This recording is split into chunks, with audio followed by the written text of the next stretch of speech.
Check test. What's going on, you guys? Just talking about some things that I've learned in marriage, learned about marriage. Marriage definitely is something that you have to work at. Cliche, but it's true.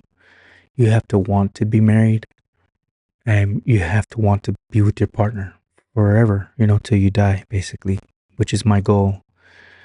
Uh, and I've been with my wife some 12 years, 13 years, I believe, this year in 2025. She'd probably get upset because I can't remember how many years we've been married.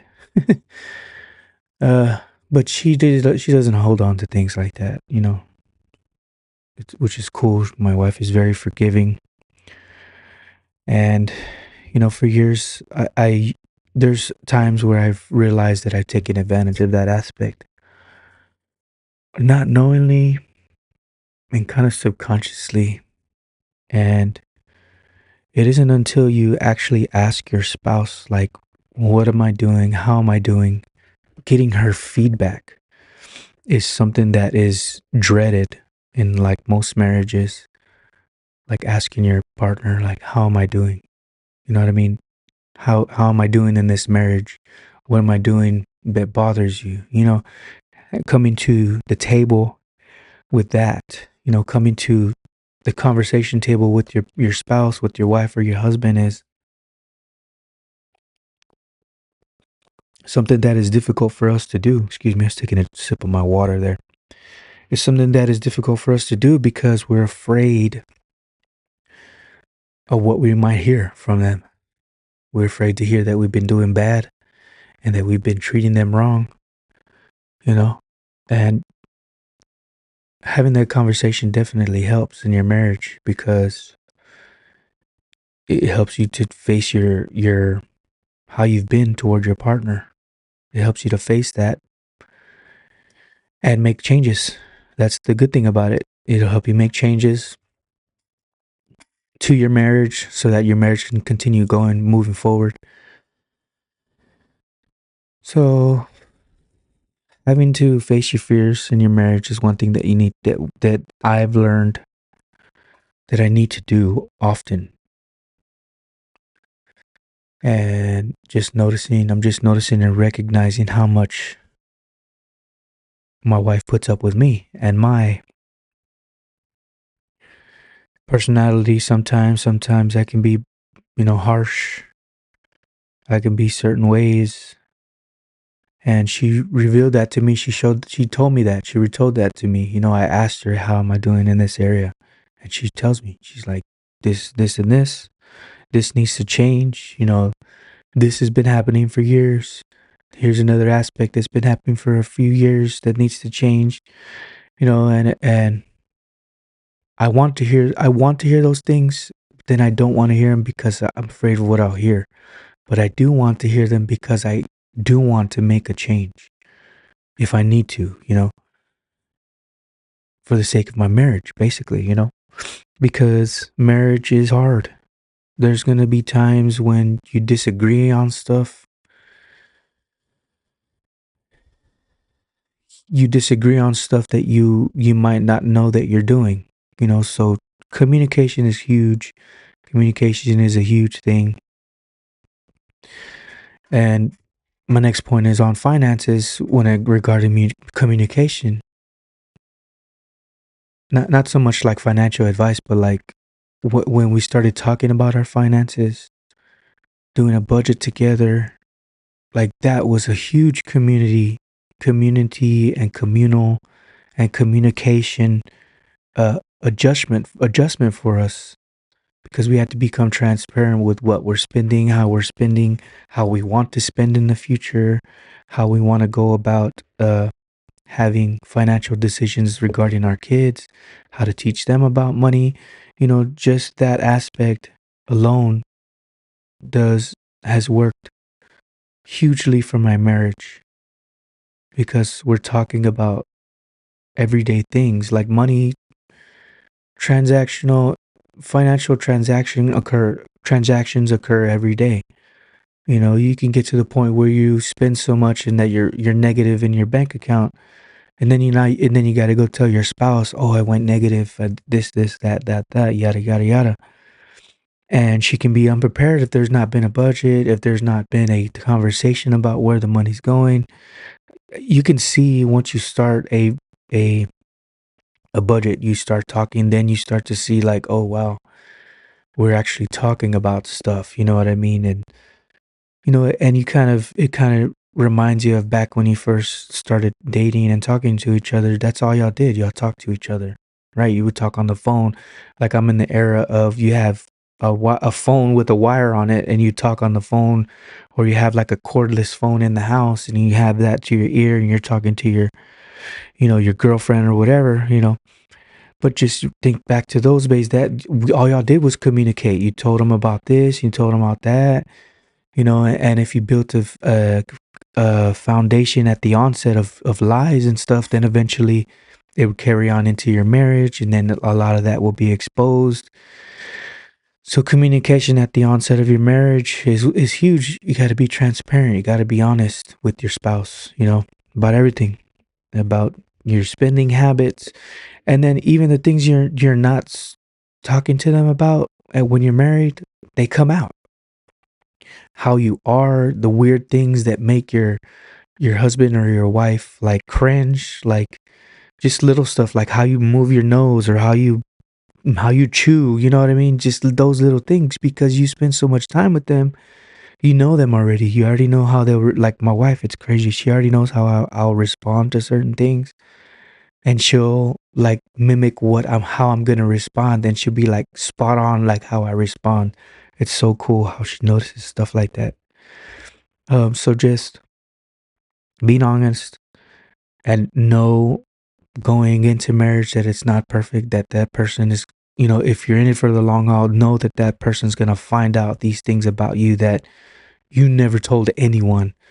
It's to that point of vulnerability, and then you have to be okay with it. You have to laugh about it, laugh about those things that, oh, like you didn't want nobody to know about, and she finds out or he finds out. It's fine. That's just a part of marriage, right? Yeah, it seems like some relationships want to go into marriage like being this perfect thing like all the time. It's not possible. It's just doesn't happen because you spend so much time with that person. So just communication is huge in my marriage, and talking about money, talking about finances, being transparent is huge. So marriage is not it it's like you go into marriage not you go into marriage having expectations. And then once you're in the marriage, those expectations change. It's like a goal that you set, and then you begin toward that goal, and then you realize that the goal moves. Let's say you're like in water, right? And there's a goalpost and it's constantly floating.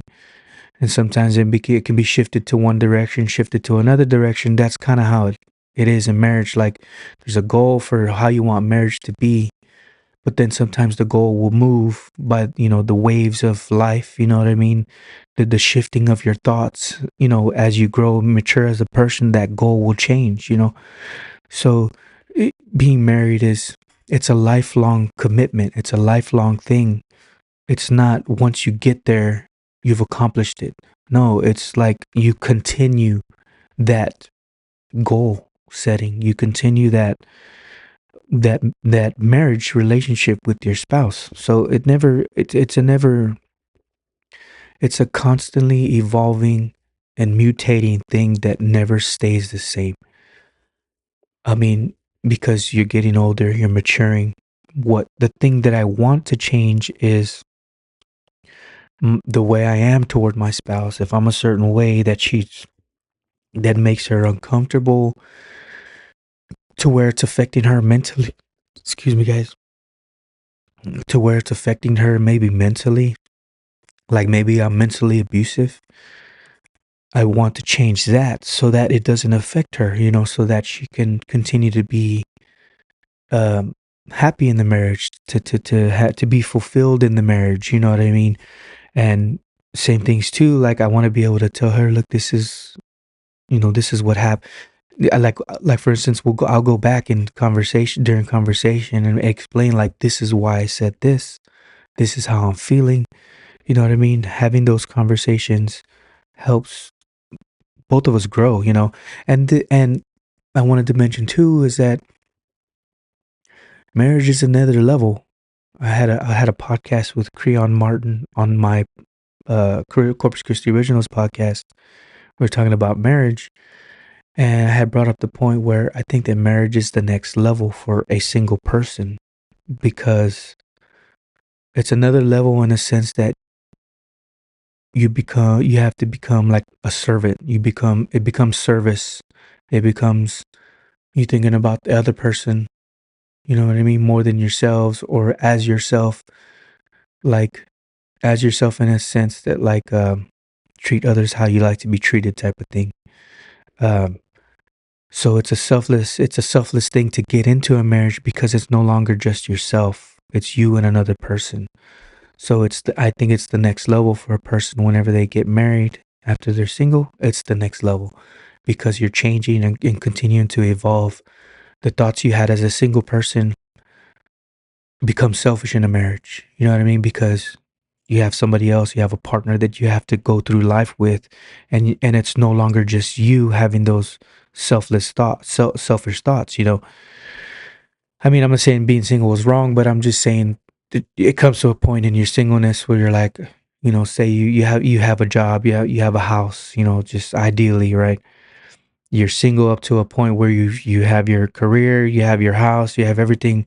You're to the point where like, okay, now I need to share this with somebody, and then you get married. That's the next level. That's the next step.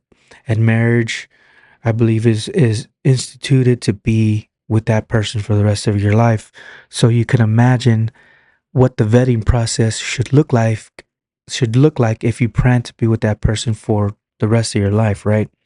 So you have to vet them very well and know them very well before you get into a marriage, and don't just let it be a superficial thing at the onset. Um, you have to have depth to it when you're deciding who to marry. But it's definitely the next level. And then the next thing is like having kids, right? That's another level. That's a whole nother level because you have your wife. Like in my instance, I have my wife, and then I have two other human beings at the moment, two children right now.